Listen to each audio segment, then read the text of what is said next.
targeted. It was difficult for her to get out of these situations. That was exactly when Sonya was busy getting the shrines or getting a fort, but I feel that's one of the factors that heavily played into this. So for game number 4, we're going to see Beyond the Game choose to take us to Cursed Hollow. I'm just waiting for the moment where BTG just says, you know what, boys? It was all a ruse.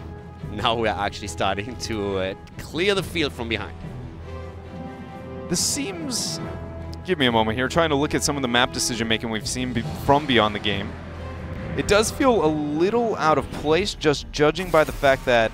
I guess not really. It's if you mainly consider the bans as well. CE's been the team. Sorry, I had them backwards. CE's been the team concerned about the ban onto Curse so frequently, whereas Beyond the Game's been down to dabble in a little bit of everything. So it's a bit more researched here than I expected for game number 4. So we'll see how they unfold. No, I'm already really happy that BTG won the map here. It would have been pretty heartbreaking if they went out of the tournament without doing that, as we said before. But let's find out if they can do more than that. You asked the question earlier, if you are CE, how much of an impact does it have that you just became the first team to lose a map to BTG? Is that something that just shakes you and wakes you up and all of a sudden you can focus clear and say like, okay boys, come on, we are better than this, we can actually take them down here, we're not going to risk losing the series? Or does it shake your confidence to a point where BTG finds openings that they can exploit on the next map? Because let's face it, if CE loses another map, if you head into the last map of a best-of-5 series by just losing 2 games against an opponent that you were supposed to beat with, let's say, ease, because you were the huge favorite of the series, that can really have a massive, massive impact on your confidence level. So, yeah, I'm curious to see how CE handles that, the emotional aspect. In those situations, it feels like the mentality is not necessarily even confidence. It's more just your playstyle thought process shifts. It's no longer how do we beat our opponent. It's now how do we make sure we don't lose, because you're so expected to be that team. Now, that being said, it's only that one game, and I agree with you. It might happen if we see somehow another loss here on Cursed Hollow. But the draft so far, not catering to any unique playstyle, having the generic, Greymane picked up there. Arth is a little bit higher than maybe BTG's been willing to pick into the past, but I don't feel like that's out of place whatsoever, seeing that Greymane locked in and it synergizes with the Lucio. No, first of all, the synergy is great, but Lucio also has been more and more respected as an extremely high priority, even up to a first ban that we've seen coming out from Korea. So that is actually something that the drafting on the side of BTG makes me really happy in this series. They have improved from series to series, and we've said it multiple times now, and I really feel that they have found a very good rhythm and have found their place in the meta. I agree with you. I feel like drafting has really been the biggest advancement for Beyond the Game. On the draft here for CE, I really like Tyrael. Yeah, absolutely Tyrael. We see Abathur picked up. Forgot that it even made it through at this point in the draft, but I still wanted that to be a Tyrael over the Muradin pick up there. It works, I feel like, a little bit better, and more importantly, does well into the Arthas Lucio problem with the high amount of mobility that they have, and it gives you boss control. I would have loved Tyrael too. I could have even seen them... I'm currently thinking if the damage output alone is already enough if you have Greymane and Abathur in there. If you pick the Muradin then later on and you commit to a double tank at the front, and I would argue that you can make that composition work. Especially with Tyrael, as you said, giving you the boss control, and Greymane and Muradin being exceptionally good targets for the symbiote. I love the Abathur pick, first of all, but I absolutely agree, considering how much of an impact Tyrael so far had overall, and how much stronger he is on this map with Holy Ground zoning in those small corridors and the control you have with Sanctification over the boss points in particular. I would have loved if they preferred him over Muradin. What do we see banned out for BTG? I was going to ask, is it another Uther? And it looks like that's the case. And never wanting to allow that to be given up, especially when they have the support for themselves. It would work pretty well there with the comp that Greymane has, or excuse me, with the comp CE has because of that Greymane. So, where do we see the rotation here for BTG? What do we want to see? And, like, normally... I mean, there's a few things that I'm still looking out for. First of all, I would really love a little bit of burst damage on their hand. We have always talked about Vala Greymane. That's something where they can pick up Vala now. I wouldn't mind a mage here. What I really feel, or what I really am curious, if they commit to something along the lines of Falstad. Yeah. Because Falstad can threaten Abathur. The problem I have with Falstad, while I think he would extremely well fit into this and also onto the map, is that Greymane plus Abathur hat against Falstad is just dead Falstad. It's terrifying. So if they commit to a false stat, they need to be super careful, especially when he's alone on the lane. He can never be jumped by Greymane. So far, they go for Liming and ETC. Could still commit to false stat if they wanted to. I like the setup that they have. Arthur's and ETC is great. ETC can go into stage dive here. Liming has burst damage that can follow up on with rotations after you have a lockdown. You could still go for a global or simply run ETC in that position. Here comes Zeratul, and immediately I don't want to see false stat. Please no false stat. Yeah, that would be... I mean, I would be surprised if he can make it out on the map at that point. With Zeratul sharking around with an Abathur hat, Greymane can just easily Worgen trade so very well. And a last pick, Illidan. Not what I expected there from BTG, especially considering they do not have a burst healer. Yeah. Interesting choice. Because the Tyrael was up so much, for both sides, I feel like if that was the route that they were going to commit to, looking at what CE ended up drafting, I feel like it makes a lot more sense why they were willing to avoid it. But beyond the game, still willing to not commit to it, even though they have such almost a need for a burst healer or burst something in some way with this composition. Yeah, I love the Zeratul pick for CE. I'm just trying to wrap my head a little bit around what else could have been done here. Because the earlier argument for Falstad was mainly so that you have the global in your midst, and they instead went for ETC, which makes sense since you can go for stage dive, and ETC and Arthur's at the front line are strong. But you take the option away of going into Tyrael yourself if you commit to the two, because a triple warrior in this setup wouldn't work for them. And I'm currently wondering if it would have been a better choice for them to swap out ETC for Tyrael and then maybe commit to another global. But with ETC already in the mix, that is... sorry, with Zeratul already in the mix, who could you really commit to that doesn't get one shot too fast? Because that Zeratul together with the symbiote and Greymane is just scary for any squishy in the game. And that's why I feel C is just going to come out swinging with this and try to heavily rotate and snipe them wherever they find them. My biggest concern has got to be the fact that, you know, Illidan feels like he's going to be the man left standing on his own. I mean, without a doubt, I feel like we're probably going to see a metamorphosis purely on survivability. They have to. That's the pick that I don't get. I actually don't understand the pick here, because you can do the camps, I suppose, but if you commit into an Illidan, I would have even liked them commit into a Sonya instead more than this. Well, one of the biggest... And I don't say that it would be a great pick, but I would have loved it more than Illidan because, as you said, Illidan relies on the burst healer, and I would be very surprised if he has the impact they're hoping for. I think the one, you know, argument I would be willing to make why you pick Illidan in that situation is only because the first Shrine phase is going to be generally weaker on the Abathur style team, even though they want to get it stalled out. So rather than trying to match them and take the trade over the tribute itself, you just look for the split pressure with the Illidan immolation. You get so much front wall pressure while they're trading and stalling out. You actually trade up when you have Illidan split pushing compared, you know, to what you normally see against an Abathur. It's an older strategy and it feels a bit dated, but it's one that they're going to be going for. I mean, while we're throwing a couple of potential counter picks or different picks out there, I feel after considering a little bit, the one hero that I would have probably liked the most, tell me if you would agree or if you think that's completely wrong, Cassia? Cassia, I would argue she provides more to the team fight itself and can siege pretty well, yeah. I think it's more meta, yes, but I feel like this is maybe more beyond the game style. I mean, both of them I would rather have a burst healer. And so you make a good argument with Illidan on the off lane, but I feel that's ETC's role already, so it feels like it's a little bit redundant. And if you have Cassia and Greymane goes in, you have the blinds ready, and you also have a pretty good chance with that surviving against Zeratul. And talking about Zeratul, as we're heading into a game, we have immediately also the change in build for him. It's always interesting to point that out coming from the same team in a different situation. We talked a little bit about the Cleave build that he played on Warhead, but right now we're going back to Warble Blade. So those adjustments, that's what makes Hero such a cool game, that depending on your composition, on your opponent's strategy and the map, you make these talent adjustments to cater to different playstyle. So I want to, since we've been talking about the Illidan, immediately we've got to be asking what is the laning situation going to be with that Illidan and how much focus is actually pressured towards that front wall. Paradise gets caught out. Going to be able to teleport, but they're not done. Howling Blast is going to be juked, but A hits the magic missiles. First blood to Beyond the Games. Really well done here. I mean, this is BTG coming out with aggression. Great kill by them, and I mean, they must be full of confidence after the last map, and they just showed that. Going into the mid lane and immediately a perfect combo here on the side of Liming, that was well done. I feel like this is so, it's so amazing to see this from beyond the game, getting 2 games down and kind of falling behind. And I can't help but wonder, is it a little bit of what we were maybe kind of talking about out of SPT into the group stage, that it's like when they get into a situation with nothing to lose, their ability to be able to perform drastically increased.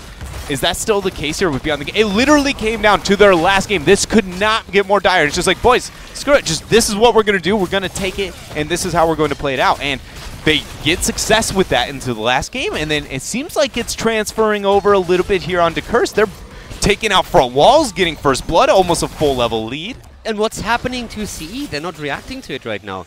That was an insanely slow reaction to the 3-man push that we had at the bot lane, and they didn't get any value on the other lanes at all. I'm still waiting for Zeratul to make those rotations and try to get kills in, but I also love how currently CJZ in particular is playing it extremely safe in the mid lane, because he knows that Zeratul rotation could at any point come his way. Gonna have ourselves the tribute spawning here pretty quickly. Illidan is making the standard rotation back towards the Giants. Normally with an Abathur Zeratul composition, you'd actually look for an invade, try and pressure out the middle wave, and then just completely collapse onto the Illidan and make him very, very paranoid. And the fact that he's making that rotation, that's again very predictable. So without that being picked up, how is CE going to capitalize? You'd say, well, maybe you would mirror them. They seem a bit late to that decision, but they also aren't ganking on top. CE seems a little bit shaken. That Stormwall that we just saw from Wind here as well, straight into the minion. I mean, that wasn't even close, and the rotations are a bit slower than we are usually expecting from them. The top pressure with Abathur helping out Karazim, but overall, BTG is looking fairly strong here. They're not the team that is reacting anymore. They're actually the team that forces CE to react. And that was one of the things we've been talking about for quite some time in the first 2 maps in particular, where it was always CE initiating on the map, making a move, and BTG being reactionary to it. But now it's the exact opposite. It's BTG moving in. At this point, Shuyu is already starting to do some damage out against Arthas, but there's the 2 Siege Giants in the back that are also helping out here. Not quite sure if they should chase too hard, but we have Zeratul coming in, but also ETC, and there's the second kill. Damage coming in from Shuyu is enough to be able to fight back, but the Abathur hat will not keep him up. 2-for-1 trade in favor of BTG.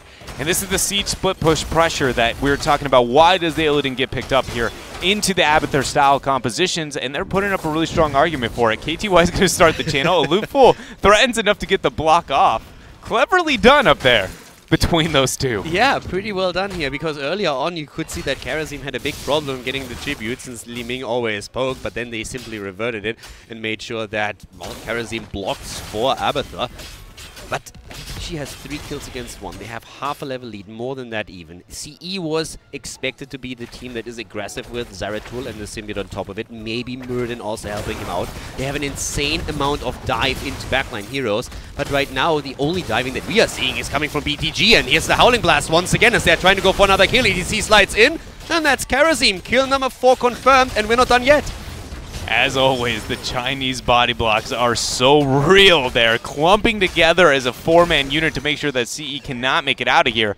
That is now 5 kills for them, a full level advantage beyond the game. I mean, they're on a tear right now. What's happening here? BTG is, we've said it on the last map, they are looking like a completely different team.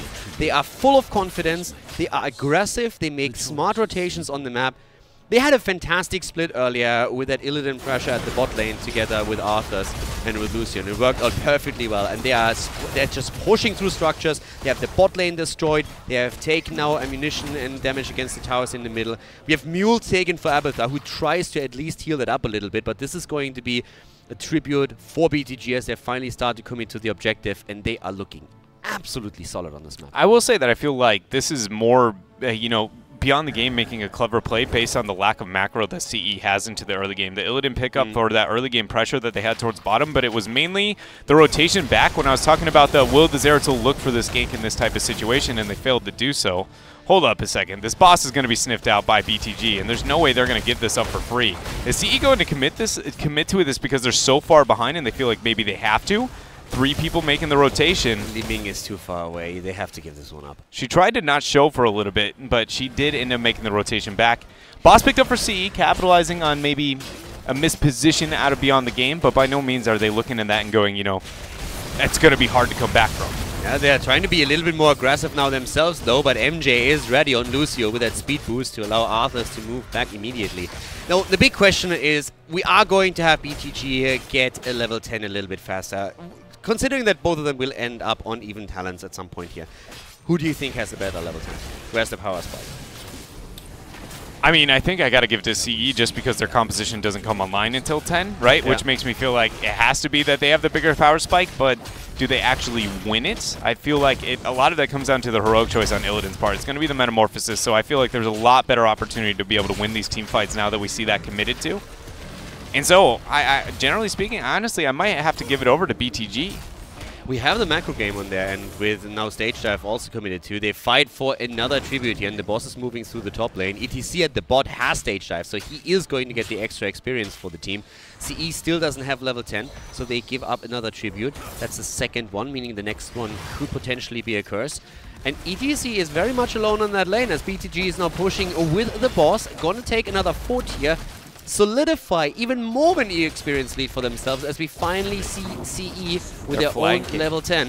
Look at that flank from Paradise though, and Karazim as well trying to poke around there. Aren't going to commit to it. The biggest thing for CE is to make sure the keep just does not die. They have the mule to get it back to life if it's a problem. They see the reveal. Luful now is in a bad spot. Got to use that air totem. He will get the dash. ETC comes in with a stage dive. We have immediately the sound barrier also in there. CE is about to lose the hero, but it's Lucio falls first. Void Prison in the backline, and all of a sudden Arthurs is also in a really weird spot. The palm is hitting Shuyu, but it's not getting triggered. They're moving out. Li Ming has fallen. 2 kills against BTG as CE is starting to bring the aggression, but we have Muradin solo and Win falls. CE went back into the fight, and it might cost him his life. A lot of damage there onto ST, but the Metamorphosis to dodge the damage. Greyman comes in. He gets the kill, but the power slide into the boss room. Paradise! He comes back with that blink, throws out the cleave. The hat onto Alufu is going to lock down ETC.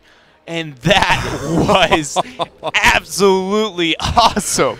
That fight lasted so long. CE, though, it looked so grim at the very beginning of that. I'm honestly surprised that they were able to almost make that an even trade.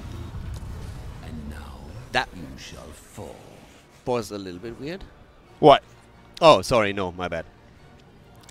They actually, for a second I was just like, why the hell would he not interrupt it? And then I looked at the map and was just like, well, at this point, this is the best curse that you're ever going to get all game, so that makes perfect sense. Yeah. But my first reaction was, I see him standing there, and I'm like, well, do you have 3 heroes dead on the other side? Why didn't you jump? Oh, now I get it. So yeah, for a moment, thanks to that team fight, I was still thinking about that. But yeah, so this curse, they actually accept it at this point and let it go through. Don't interrupt it, because they just simply say, at this point, we have the best chance of defending. I don't think they're going to lose much more than this fort. Even the camp is timed within. Yeah, there's a lot of defensive tactics there for CE. Their heroics are about to come up as we have 2 minutes away from Void Prison, 3 on that Avatar. They have the mule, so they aren't too concerned about the top keep, whereas normally in 15 seconds you see that flank. Paradise is still striking out to the side. ST's going a little bit too aggressive. Keep in mind, there's only 10 seconds remaining, and there's a 4-man void. Yeah, ETC stage dives in as well. Make sure that this is going to be a 5 versus 5 fight. Sound barrier already used. ETC with a slide, looking good here. KDY is losing the copy. The fight still raging on at the top. The keep has not fallen, was pushed in heavily, but is still there. And here comes the most important part. They have Mule. It's the one reason why they did not send someone over to the top lane immediately, because they knew even if the keep takes damage, as long as it doesn't fall, we are going to be fine just simply using Mule to repair it. So CE accepts a curse. They could have delayed it. They could have tried to fight over the tribute. They decide that they would accept the curse now when they can defend it. They lose a fort. They lose a bit of experience. But now BTG doesn't have a single tribute. So a lot of the pressure has been relieved right now. So he's looking to invade this. They aren't going to be able to get on it soon enough. Keep in mind, if they had taken that trade, they would have found themselves in what was 4.5 if you count the Abathur hat versus only 3, as 2 members of BTG took that giant camp. But they end up playing it a bit slower, a bit more passive. This game is not out of control for CE. They have those tools now that they've kind of not lost themselves a keep at this point in time to really come back. But their team fight hasn't even looked close. And I'll argue their approach to the fight hasn't looked maybe what you would expect. Hold up, though. We got one on mid. Yeah, once again, a great power slide here, and that's a perfect palm here, as Greymane is safe, but only for a second, and then we are seeing him immediately blown up. Here comes once again Illidan with the Metamorphosis, trying to chase Wind down, and this is not looking good for CE at this point. Their team fights are not as well coordinated as BTG right now, who always go power slide into Howling Blast, and those sound barriers are insane. A also showing off a little bit, being flashy. Yeah. Wait a second, though. Paradise with the Abathur hat.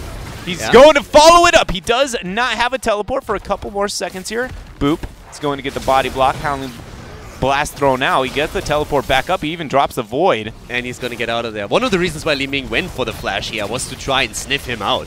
And now at this point, he not only got the kill against Li Ming, he's still alive thanks to that Void Prison. And they are turning this around slowly and steadily. Here's the exchange. Zeratul kills Illidan, but then he himself falls. But now it's a 3 versus 2, not even counting Abathur. The game has become absolutely insane. It's just scrappy. Yeah. Best way to put it, you know, and they drew Army of the Dead out during that last skirmish. Maybe CE can capitalize on that, even though they're down the talent tier at this point. I'm not putting anything out of the realm of possibility because these teams are always comfortable just fighting. To be honest, the entire time from the get-go, I expected something that we haven't seen once, and that was CE trying to make rotations and get isolation kills. Yeah. Or at any point threatening with Zeratul, with Greymane and the Symbiote, maybe structures, maybe a camp. Has never happened. They are committing to 5 versus 5 fights, and you've been talking about this a bit.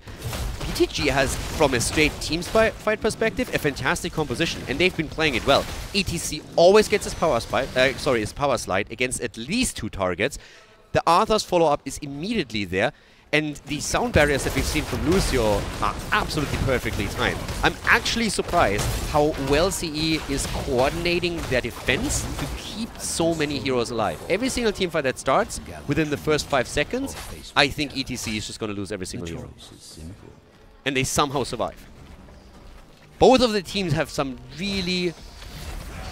I feel the engagements of BTG are really cool, but CE has great defense. That Metamorphosis that early is going to hurt the ability to end this game if for some reason BTG want to try and force it with this 12-minute boss. Lufu out a little bit too far, and CE's actually going to threaten off this boss. This is a bit more aggressive than maybe they have to be, but they find an opening and they're trying to capitalize. ST so low! Illidan gets into the Void as it's used. Paradise is low. Wind is trying to jump in. Do they get the kills? It's so close! The resets for Li Ming. A is still alive, finally falling. 3 heroes dead. The Keep has also fallen. Shuyu with the help of Abathur still alive, but for how much longer? Paradise moves in, tries to get the kill, and they might eventually get it against Arthas. They do, but Greymane has also fallen. Arthas, oh my gosh, excuse me, Shuyu almost went in, or Paradise, sorry, went in there on that Zeratul with that Seeker in the Dark follow-up, and Arthas' auto-attack debuff was so fast that he almost didn't get the last auto he thought he was going to. Canceled the animation, and it almost cost him his life, but he barely held on. The keep damage is done for both teams, but more importantly, CE lost their keep, not going to have that mule to be able to heal it up, and that's what I was talking about when they forced that fight. It wasn't weird to zone off, but that early with the boss at healthy, they pretty much said, mule? What's a mule? Right? They lost a lot of their mule opportunity. I mean, all of their mule opportunities. Considering how many dive heroes they have, do you think they need to put more pressure onto Li Ming? It feels like we have so much pressure onto Illidan from them that eventually they lose a hero and then Li Ming gets the resets and dishes out so much damage. If they pressure her a bit more and kill her first, I mean, traditionally you want to go for Illidan first. You want to control him. But I really think that in these cases, the resets are really hurting them way too much. Paradise almost, you know, at least chunking A to half with just one easy rotation there. If they do hit 20, Li Ming is going to be the focus for A, or for Paradise. You see damage there onto ETZ, ZJZ trying to get the kite out. They're trying to go in. They're moving in immediately. ETC with the power slide once again, but already extremely low sound barrier comes in. KDY, his copy is about to go down. Here comes the Void Prison saving Paradise for now. They isolate 2, but it's not enough. They don't have the pressure, and they're already low in hit points. This is not looking good for SE. Not at all. Lufu trying to dash. He has both, and he doesn't hit the palm and goes down. Zeratul is still getting experience through the middle lane. Metamorphosis is going to be used to track down Wind. He hits the Storm Bolt. I don't know if he's going to be able to get this because the body blocks on ST are going to be way too effective. A lot of healing was given thanks to that 13 and everybody kind of kiting in. He does get Dwarf Toss. Oh, Lucio moves away. Shuyu goes in with the bullet and nearly gets the kill. The dominance! The dominance! Keeps him alive long enough, but then the last auto attack does end up getting the kill. This is, oh my gosh, BTG now 3 members dead. There's only an Abathur remaining. 20 seconds before he's going to have the ultimate evolution. I don't know if they can do this. It's 13 kills against 14 right now. We have a 4 versus 2. I guess Illidan. Illidan is in there, and he's the game changer. The stun comes in immediately. They're trying to control him, but the shields are already gone, and they are going in immediately. ETC is stage diving as well. This is going to be it. BTG is going to tie the series against CE and forces game number 5. I jinxed it. I don't know what's happening. I don't. It was hello. How? I mean, you could go over this replay, I think, like 3 times, and you will still find new things to talk about. That was absolutely crazy how those team fights played out. The fact that, okay, I think I have my words. First of all, beyond the gameplay, the early game, infinite better than CE. On a macro sense, they were able to abuse, in particular, what I was trying to talk about was the rotation onto the Illidan, making the transition back to the Giants. Normally, you see that end up happening on Cursal, and you go, okay, well, then there's 1 of 3 options if you're the Zeratul. You get the invade, the offensive strategy. Generally, what you'd say, why I picked the Zeratul Abathur to be offensive. 2, you go for a gank somewhere else, or 3, you play the very passive later stage of the game by going into your own Giants. They did none of them.